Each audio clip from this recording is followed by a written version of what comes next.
Welcome to Robust News. Robust News में आपका स्वागत है। कर्नाटक के उच्च न्यायालय ने शिक्षा संस्थानों कक्षाओं में हिजाब पर प्रतिबंध लगाने वाले राज्य सरकार के आदेश को उचित ठहराया है। यह निर्णय अपनी पहचान के साथ शिक्षा ग्रहण करने के अधिकार को सीमित करता है। जिस तरह अदालत में बहस चल रही थी, उसे देखते हुए यह निर्णय अप्रत्याशित नहीं है। वैसे भी अब भारतीय अदालतों में इंसाफ संयोग और अपवाद बन गया लगता है। पूरा या आधा या विलंबित जब वह मिलता है तो सुखद आश्चर्य होता है। हिजाब को मना कर देने वाले इस फैसले की निराशा के बीच दिल्ली में इशरत जहां को प्राथमिक न्यायालय से जमानत और सर्वोच्च न्यायालय द्वारा केरल के मीडिया वन चैनल पर लगे प्रतिबंध पर रोक ने भारतीय न्याय व्यवस्था से पूरी तरह भरोसा उठ जाने की हताशा से सावधान किया है। फिर भी कर्नाटक उच्च न्यायालय के निर्णय ने एक खतरनाक उदाहरण पेश किया है। अदालत इस नतीजे के पक्ष में कई तर्क देती है। सबसे पहले वह यह तय करती है कि हिजाब इस्लाम का अनिवार्य अंग यानी हिस्सा नहीं है। इसलिए मुसलमान छात्राएं यह दावा नहीं कर सकती कि हिजाब उनकी धार्मिक आस्था के अभ्यास का मामला है, जो संविधान द्वारा प्रदत्त मूल अधिकार है। इस मुकदमे की शुरुआत से ही विधिवेताओं ने बार बार कहा कि यह तय करना अदालत का काम नहीं होना चाहिए कि किसी धर्म का अनिवार्य हिस्सा क्या है और क्या नहीं है। न्यायाधीश इसके लिए अधिकारी नहीं है।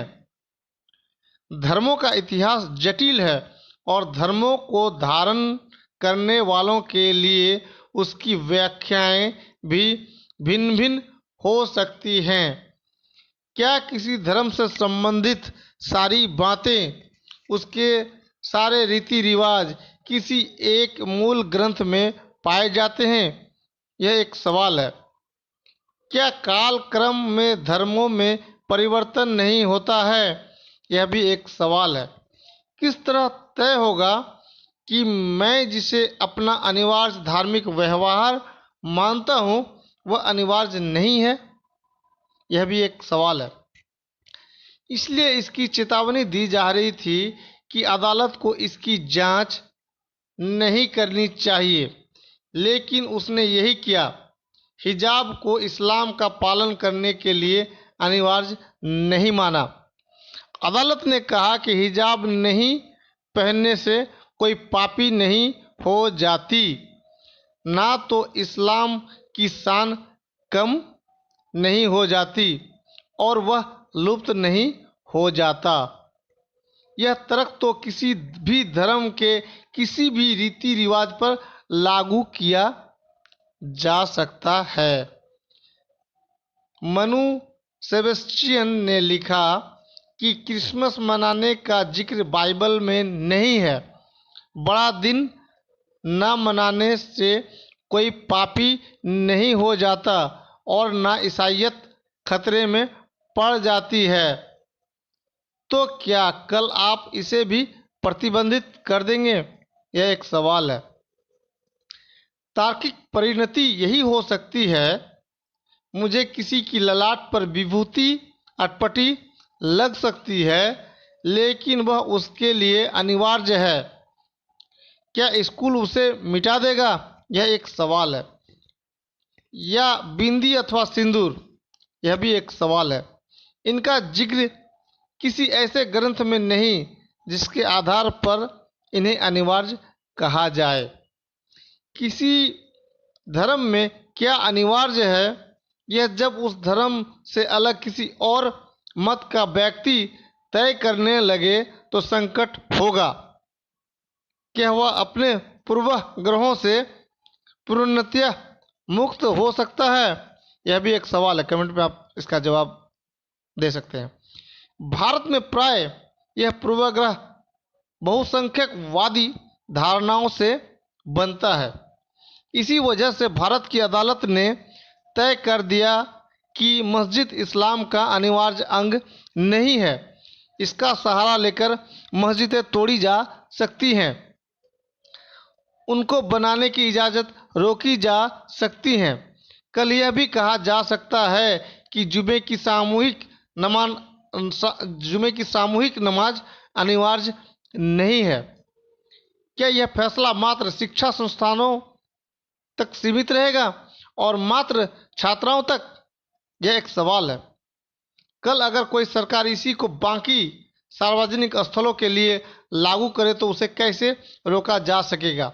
यह भी एक सवाल है, क्योंकि जो तर्क अदालत ने शिक्षा स्थल की सार्वजनिकता के निर्धारण के लिए दिया है वह अन्य स्थलों पर भी लागू किया ही जा सकता है। अदालत ने स्कूल की तुलना जेल, युद्ध स्थल और अदालतों से करते हुए उसे विशिष्ट सार्वजनिक स्थल घोषित किया और कहा कि जैसे इन स्थलों पर आप कई अधिकारों का इस्तेमाल नहीं कर सकते, वैसे ही शिक्षा संस्थानों में भी आप उसका दावा नहीं कर सकते। एक तो शिक्षा संस्था की जेल और युद्ध क्षेत्र से तुलना ही भयानक है। दूसरे, जैसा हमने कहा, कल यह तर्क रेलवे स्टेशन से लेकर ट्रेन या बैंक आदि के लिए भी दिया जा सकता है। अध्यापक के तौर पर यह फैसला मुझे विचलित करता है, इसलिए कि अदालत की स्कूल की समझ बहुत पिछड़ी हुई और ख़तरनाक है। जैसे यह कहना कि बिना स्कूली वर्दी यूनिफॉर्म के स्कूल की कल्पना ही नहीं की जा सकती। यह बताने के लिए कि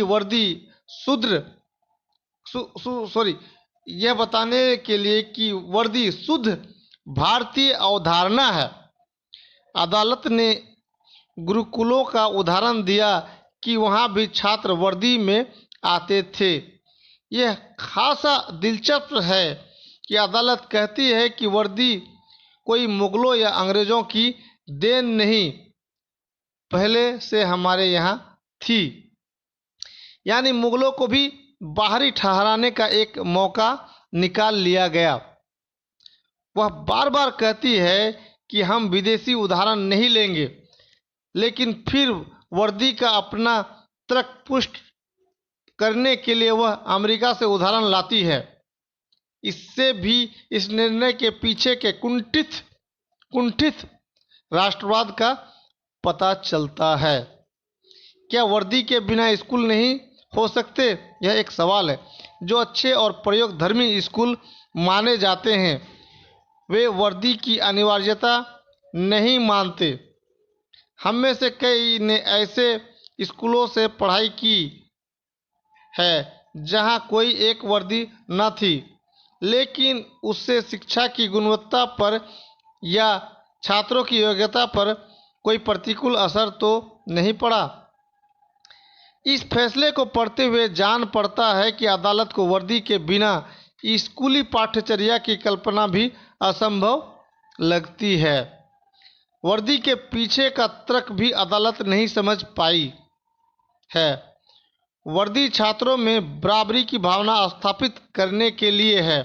वह स्कूल की विशिष्ट पहचान का भी एक साधन या सूचक है, लेकिन असल भावना यह है कि सभी छात्र छात्राएं खुद को बराबर माने। वर्दी विविधता को पूरी तरह समाप्त कर एकरूपता थोपने के लिए नहीं है। उस विविधता को पगड़ी, हिजाब, टीके, बिंदी, नाक या कान के बूंदे व्यक्त करते हैं। क्या किसी की पगड़ी से किसी अन्य में असमानता की भावना या हीन भावना पैदा होती है? अगर नहीं तो किसी के हिजाब से क्यों होनी चाहिए? क्या किसी औरत के हिजाब पहनने से दूसरों लोगों में कोई कुंठा पैदा होती है? यह सवाल दुनिया के दूसरे देशों में भी उठा है। मसलन एक ईसाई बहुल देश और स्कूलों में सिख का कड़ा वर्दी के अनुकूल है या नहीं। नाक की लौंग, नोजपिन जिसको कहते हैं, उन देशों की अदालतों ने यूनिफॉर्म या वर्दी की व्यापक व्याख्या की और कड़ा और नोजपिन पहनने की इजाज़त दी। वह तर्क भारत जैसे विविधतापूर्ण देश, जो खुद को परंपरा से ही उदार कहता है, में क्यों नहीं? यहाँ इतनी असहिष्णुता क्यों? अदालत अपने ही देश में केंद्रीय विद्यालयों की वर्दी की नीति पर भी विचार करने को तैयार नहीं, जो हिजाब को वर्दी के साथ इजाज़त देता है। शिक्षा अनिवार्य है या वर्दी की सरकारी या अधिकारी की समझ? अदालत के इस फैसले में अनुशासन, अधिकारी के नियंत्रण का अधिकार आदि पर काफ़ी जोर है। यह आश्चर्य की बात नहीं कि जो अदालत औरतों और खासकर मुसलमान औरतों को पिछड़ेपन से आज़ाद करने को इतनी बेसब्र है, उसकी स्कूल और शिक्षा की समझ खुद इतनी रूढ़िवादी और पिछड़ी हुई है। यहाँ तक कि वह शिक्षक के कर्तव्य और अधिकार की अहमियत साबित करने के लिए छात्र को छड़ी लगाए जाने का उदाहरण चुन कर पेश करती है, यह भूलते हुए कि इस देश में और ज़्यादातर जगहों पर स्कूलों में शारीरिक दंड अपराध है। फिर ऐसा उदाहरण चुन ही कैसे लिया गया? इससे उस दिमाग का पता चलता है जो इस फैसले को लिख रहा है। मुसलमान छात्राओं ने स्कूली वर्दी पहनने से इनकार नहीं किया है। वे सिर्फ उस वर्दी के साथ उसी के रंग के हिजाब का आग्रह कर रही हैं जिससे वे अपना सिर, यानी सिर कहने का मतलब चेहरा नहीं, और गर्दन ढक सके। इससे किसी को क्यों परेशानी होनी चाहिए? अदालत को बहुत सारे दूसरे लोगों की तरह हिजाब जड़ता का प्रतीक जान पड़ता है। वे मुसलमान औरतों को जड़ता से आज़ाद करने को आतुर हैं। यह भूलकर कि अलावा इसके भी बहुत सी औरतें अपनी मर्जी से हिजाब पहनती हैं। हिजाब पहनकर वे हवाई जहाज उड़ाती हैं, वैज्ञानिक प्रयोग करती हैं, देश तक चलाती हैं। बहुत सारी दूसरी औरतों के लिए हिजाब उनकी गतिशीलता, घर से बाहर निकलने में मददगार है। वे हो सकता है उसी के सहारे स्कूल तक, खासकर मिश्रित स्कूलों, शिक्षा संस्थानों तक आ पा रही हैं। यहाँ वह उनकी मुक्ति का साधन है। इस निर्णय में अगर कोई विद्वेष न माने तो कहना होगा कि अदालत रक्षा में हत्या कर रही है। सबसे ऊपर है छात्राओं का शिक्षा का अधिकार। वर्दी की सरकारी समझ उसके ऊपर नहीं।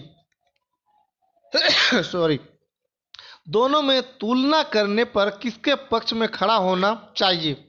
क्या इसके लिए किसी विशेष प्रशिक्षण की जरूरत है?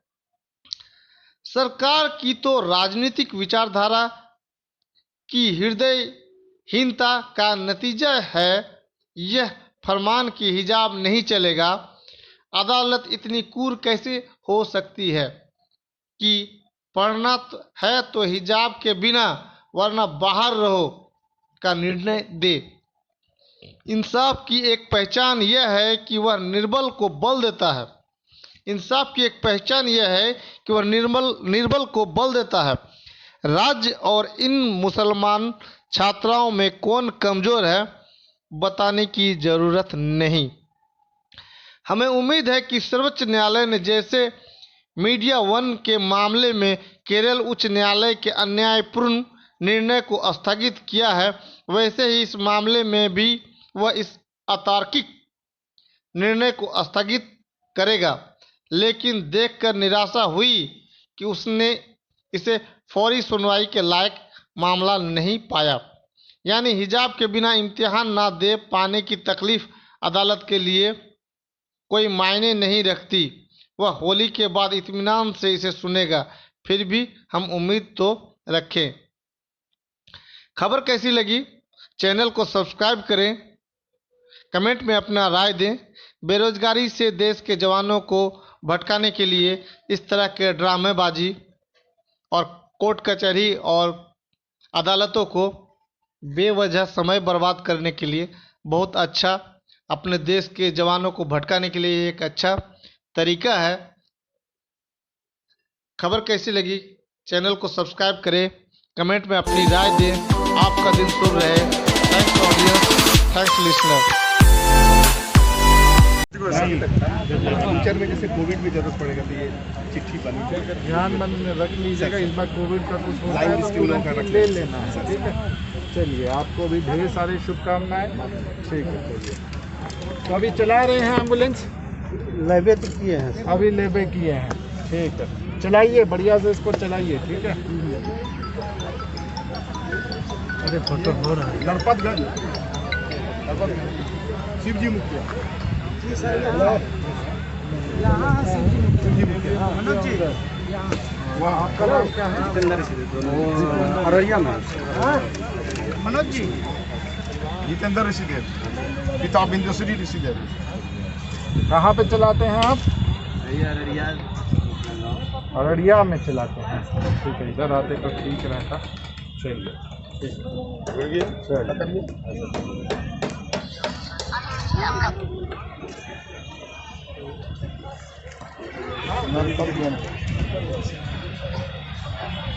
शिवजी मुखिया। आइए ना, आइए।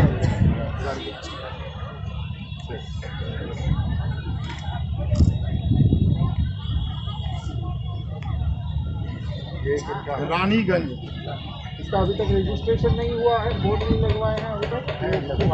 बोर्ड लगाया नहीं, बोर्ड लगा लेना है, ठीक है। रानीगंज लक्ष्मण हेम्ब्रम। कितने दिन से चला रहे हैं सर? 3-4 महीने से। 3-4 महीने जी। कितना आमदनी कमाए? आमदनी 300 काट के 300-250 रुपये बच जाता है। 300-250 बच जाता है। जी सर। ठीक है, लक्ष्मण हेम्ब्रम। जी सर। पिता रतन लाल हेम्ब्रम। जी। बढ़िया से चलाइएगा, ठीक है। और जो भी नियम है उसका अनुपालन बोर्ड लगवा लीजिए। फिर इधर सदा पीछे हुई इधर सदा उलट दिए गए ना सर, उलट सर उल्टा हो गया। इधर आ जाते तो थोड़ा सा ऐसे करके आएंगे तो और बेहतर सीधा होगा।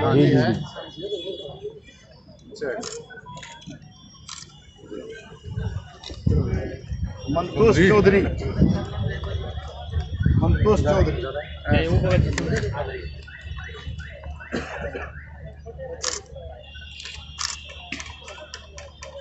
सुधीर कुमार मंडल।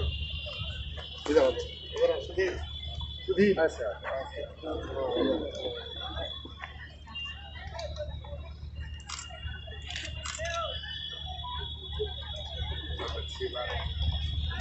एम्बुलेंस में अभी कितना?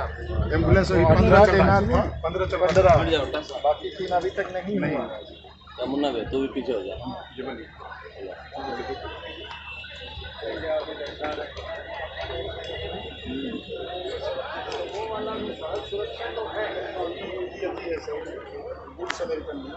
समावेदन को दर्शा रहे हैं आपको, जो नया अपना जो इंश्योरेंस वाला आया वो भी आपको दर्शाना चाहिए।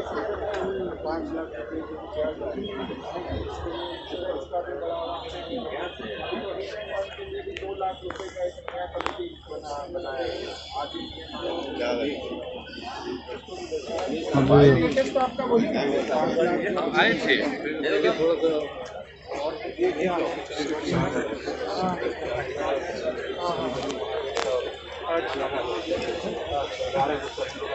और आपने इतने जो मशीनरी अभी आप लोग किए हैं, कुछ लोगों का यहाँ पे दिलवा देना चाहिए था अभी हाल ही में। मशीनरी नहीं दिया गया। ये क्या है? ये सॉइल टेस्टिंग वाला है।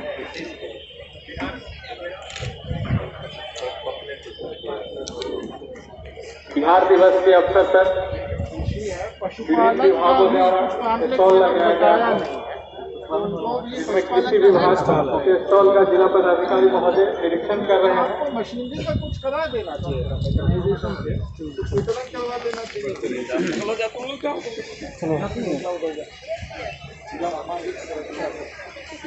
जिला सामाजिक सुरक्षा के स्टॉल पर विभिन्न योजनाओं की प्रदर्शनी लगाई गई हुई है, जिसमें जिला पदाधिकारी महोदय निरीक्षण कर रहे हैं। जिला पदाधिकारी महोदय के साथ डीडीसी सर, एडीएम सर मौजूद हैं।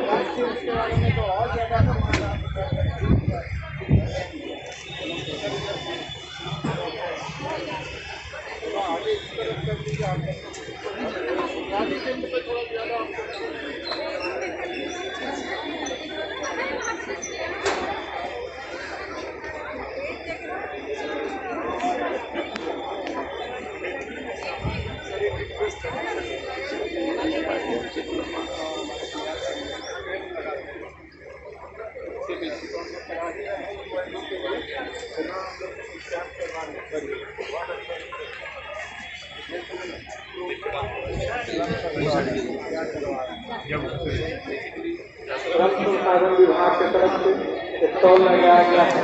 श्रम संसाधन विभाग द्वारा संचालित विभिन्न योजनाओं के बारे में प्रदर्शनी लगाई गई है, जिसका निरीक्षण समारोह के मुख्य अतिथि जिला पदाधिकारी महोदय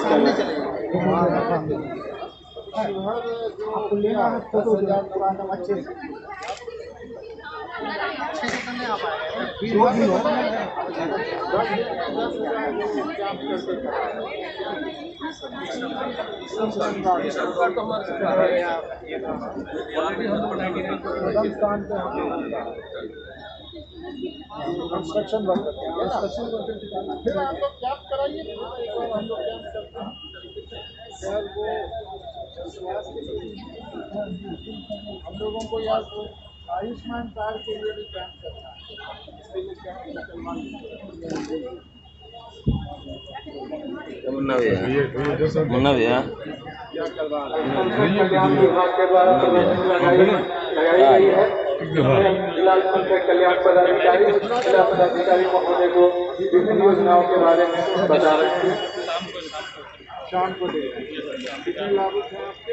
4 लोग का मध्य रह पाते, 4 लोग कौन सा योजना का है?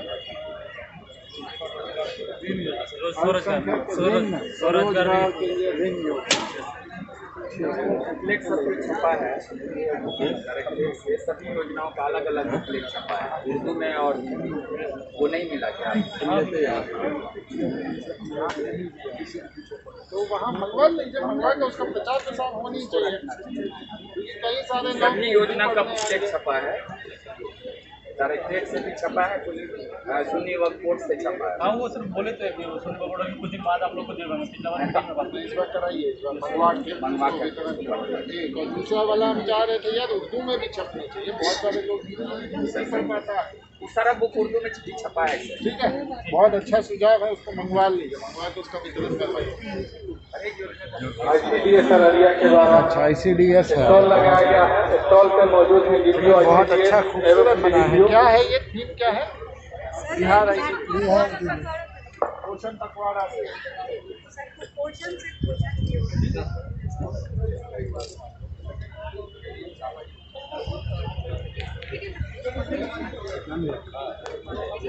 थोड़ा सा इधर देखा जाए सर।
गोली में क्या कैंडल अंदर जाके कैसे लगाएंगे?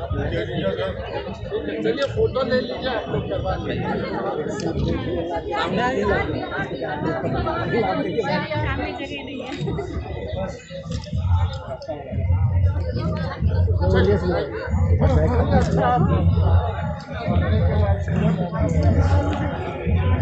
बिहार शिक्षा परियोजना अररिया के द्वारा स्टॉल लगाया गया है।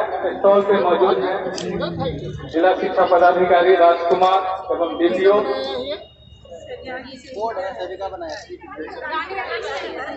आपके साथ शिक्षा विभाग के अन्य कर्मी मौजूद हैं। बिहार शिक्षा परियोजना योजनाएं के बारे में स्टॉल पर जानकारी दी जा रही है।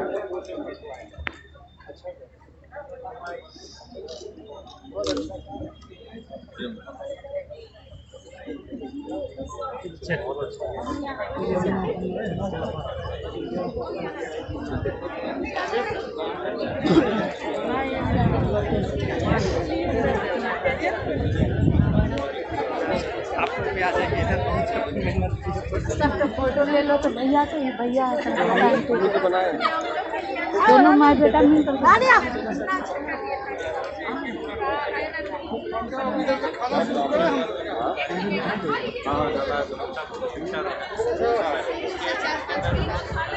सामान्य बच्चे बल्कि जो विशेष बच्चे हैं उनके लिए भी सर हम विशेष प्रयास करते हैं। समावेशी शिक्षा संभाग के तहत जो दिव्यांग बच्चे हैं उनके लिए सर ये इतने सारे कार्यक्रम हमारे चलाए जाते हैं। उनकी प्रॉपर जांच कराई जाती है। सर हमारे पास एक पूरी टीम है शिक्षा विभाग में जो ऑडियोमेट्री भी करती है और उनका फिजिकल जो डिसेबिलिटी है उसकी भी जांच करती है। तो जो ऑडियोमेट्री के हमारे एक ये ऑडियो जो आप करवा रहे हैं जी सर कहीं पे मान्यता प्राप्त हुआ है? सर ये लोग सर्टिफाइड हैं सर और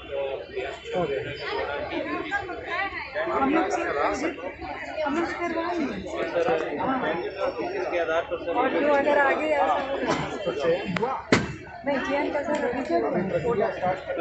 शिक्षा ब्लॉक में उनको चीनी कहाँ से मिला? ये लोग फ्रेंड ही बहाल हुए सर्टिफिकेट कोर्स में। अभी कितने लोग हैं? हम लोग से ऑडियो लिस्ट में एक हम लोग हैं।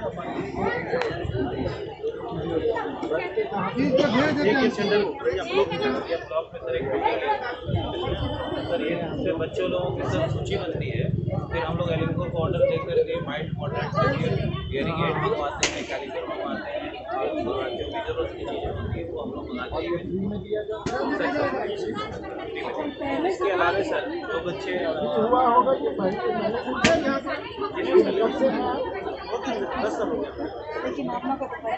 नहीं सर शिक्षा ये पूरा इक्विप है। और सर इस बार हम लोग सर बच्चे लोगों को किताबें लाइब्रेरी में पीएचडी की तरफ 1 to 5 का सेट है सर।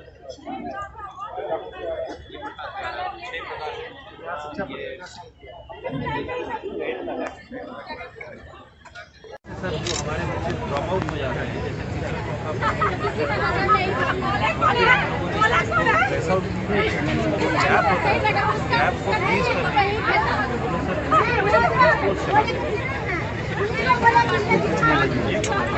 स्पेशल बड़ा मजा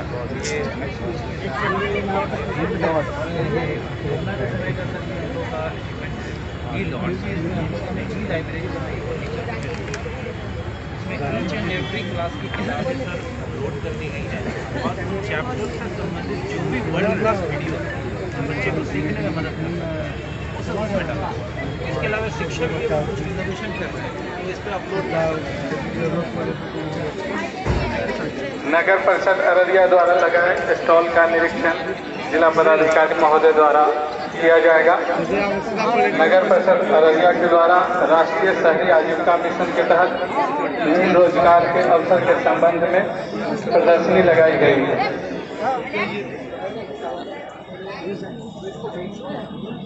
मुख्य अतिथि जिला पदाधिकारी महोदय के साथ मौजूद हैं DDC Manoj Kumar, ADM Anil Kumar Thakur, civil surgeon OSD Pankaj Kumar.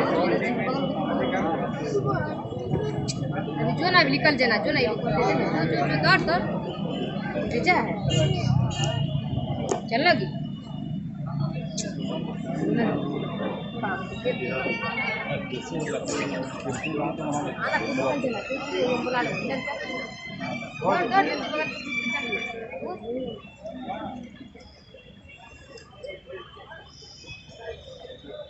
PHED Araria के द्वारा बिहार दिवस के उपलक्ष्य पर लगाए गए स्टॉल का निरीक्षण जिला पदाधिकारी महोदय द्वारा किया जा रहा है।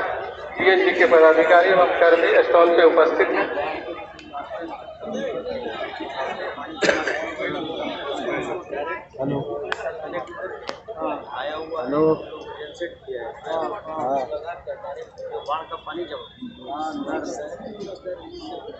अंदर में हो प्रॉपर्टी में लायक जी प्रॉपर कैपेसिटी क्या है इसका? ये आ जाता है लगभग सर 40-50 लीटर इसका रहेगा 2-3 मिनट के अंदर 2-3 मिनट। और फिर ये जो आपके जो फिल्टर है कितने दिन में चेंज करनी होती है? ये सर एक्चुअली ये फिल्टर जो है ये सिर्फ सर इसके लिए सस्पेंडेड सॉलिड्स वगैरह जो है उसके लिए बैक्टीरियल कंटामिनेशन। तो ये जनरली सर हम लोग एक तो पूरा निकाल ही देंगे, उसके बाद फिर इसको मेंटेनेंस करा लेंगे, इसको साफ भी कर देने के बाद फिर कितने दिन के लिए लगातार चल सकता है? 1 सप्ताह के लिए? बिल्कुल सर, तो 15 दिन 20 दिन आराम से चल सकता है। ये 3 यूनिट हम लोग करते हैं सर, हम डायरेक्ट वहाँ पहुँचाने से आपदा में इसका यूज किया जाता है। अभी अपने यहाँ कितना आया? 3 आया। और ये सर फील्ड टेस्ट के लिए ऑप्शन जो है मेंटेनेंस के लिए हम लोग आते हैं। ये पंचायत अभी 132 हम लोग को यहाँ और वहाँ भी सर 124 वहाँ 25 दोनों जगह 132 और 124 सर वो आया हुआ है सर। और इसका ट्रेनिंग दिया गया है फिर नहीं सर इस बार हम लोग सर मांगे हुए हैं, बोला गया है कि हम लोग मिस्टेक दे रहे हैं कि कैसे करें। और इसमें सर दोनों है दोनों की ये सभी सिस्टम इतने पैरामीटर सर 6 पैरामीटर आपके पंप ऑपरेटर करेंगे या नहीं लोग जो है ना वहाँ पंचायत में ही देना है। 5 को एक पंचायत में चुनना है सर, और उनको प्रशिक्षण हम लोग को देना है, वो सब करेंगे। ऑनलाइन भी करना है सर, इसका करके ऑनलाइन हो जाएगा। और ये तो चला जाएगा पंचायत को सर। ये फील्ड टेस्ट तो ये 15 मिनट में हम लोग चेक कर लेते हैं आयरन एटलीस्ट। जैसे चापाकल का हम लोग किए ये क्लियर आना चाहिए। ये सर उसके साथ मैच कर जहाँ से जी 0.05 के करीब ये 0.05 लिमिट है सर। इसमें एक और जांच होगा सर, इसके लिए सब कुछ आपने कराया सर वो लोग ये कॉन्ट्रैक्टर्स को भी हम लोग ट्रेनिंग इसका दिए हुए हैं। ऑपरेटर के पास कम से कम 3-4 यूनिट 5 यूनिट पर सर एक रखा रहता है, वो लोग घूम करते हैं इसको टेस्ट करते हैं। ये सर केमिकल सारा चेक हो गया, और उसके बाद होता है कि बैक्टीरियल चेक होगा। तो इसमें हम लोग डालेंगे, इतना डाल करके और 24 डिग्री सेंटीग्रेड पर 24 घंटा रख देंगे, इंक्यूबेट कर देंगे, चाहे उस टेम्परेचर पर रखेंगे। तो अगर बैक्टीरिया इसको ग्रो करता है, तो अगर ब्लैक हो गया तो पॉजिटिव हो गया सर, इसी तरह से रह गया तो निगेटिव, उससे ये दोनों का तब कंप्लीट। वहाँ तो हम लोग सर स्पेक्ट्रोफोटोमीटर है, उससे आयरन हम लोग चेक करते हैं। और ये भी है सर, ये हम लोग कभी कभी कुछ दिक्कत आया तो स्टैंडर्डाइज करके ये अलग स्टैंडर्ड बना कलर मैच करा के हम लोग रोकते नहीं है। कलर मैच ppm है 3 ppm to 1.5 ऐसे से बना हुआ है। चलिए जीविका गरीबी निवारण हेतु बिहार सरकार के पहल के द्वारा स्टॉल लगाया गया है, जिसका निरीक्षण जिला पदाधिकारी महोदय कर रहे हैं।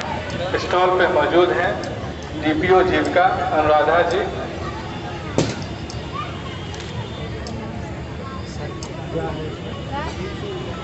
पोषण से संबंधित डाइवर्सिटी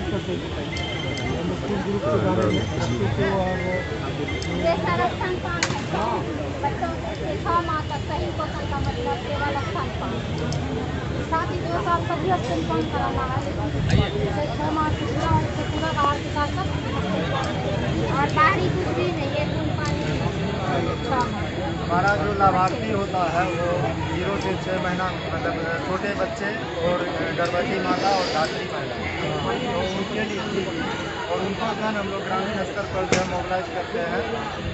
जीवन का प्रथम 17,000 दिन पर जो है यानी बच्चे का जो जन्म होता है उसके अनुसार गर्भवती गर्भावस्था जो है 9 महीना 1,000 दिन में जो है वो सही